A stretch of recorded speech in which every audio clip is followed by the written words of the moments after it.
I penduari i drejtësisë Erion Alibej, i njohur si Krymi, prej 2 seancash është rrëfyer në gjykatën e posaçme në procesin e pagëzuar Plumbi Art. Alibej është kundërshtar i përbetuar i vëllezërve Hajdar e Franz Çopja, që kanë drejtuar një nga organizatat më të rrezikshme kriminale. I penduari tha se pas vrasjes së vëllait të tij Endrit Alibej, Xhaxhai dhe një shtetasi turk nisi hetimi për të identifikuar autorët e krimit. Sipas tij, Genç Stafili dhe Dorian Duli e kishin informuar në një takim në shtëpinë e tij se mes të ishte përfshirë në ngjarje Kamer Mehja, ndërsa Mikael Qosen, Talo Çelën dhe Altin Docin mund t'i identifikonte përmes një personi që e quajti Ervis Nano.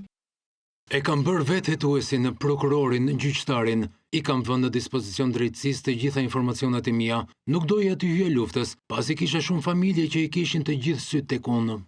Sipas Alibej, disa herë Dorian Duli e kishte ftuar të dilte nga shtëpia për ta nxjerrë në prit. I penduari rrëfeu Sardian Çollaku, që u vra në atentat në Elbasan, ishte informatori i tij, pasi ishte pranë kundërshtarëve të tij. Erion Alibej rrëfeu edhe vrasjen e Dorian Shkozës dhe Angelo Avdis në Shënavlash të Durrësit në vitin 2020. Ishte shumë e rëndësishme që të vritej Dorian Shkoza, ishte njeriu më i afërt i Talo Çelës. Një natë më shkruajti Nuredini, vëlla mbaroi i pari, shiko televizionin.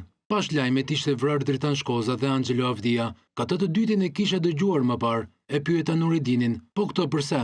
Më tha, hajtë se edhe ky i atyre është. Sipas Alibej, makinën e përdorur në vrasje ka djegur Elio Bitri, ndërsa armët i siguronte nga një person që thirrej Hoxha, mjeku me 4 gram. Polici LA më gjeti nga Teams të dhënat e Dorian Shkozës. Sander Brau ka qenë një njeri nga merrja informacion. Interesoi për vrasjet që i kishin bërë familjes sime. Nuredinit për vrasjen i dhash 50.000 euro paraprakisht. Erion Alibej deklaroi se Nuredin Dumanit i ka dhënë 100.000 euro për vrasjen e Altin Docit. Në total 150.000 euro. Seanca e radhës u shtyp për datën 10 qershor.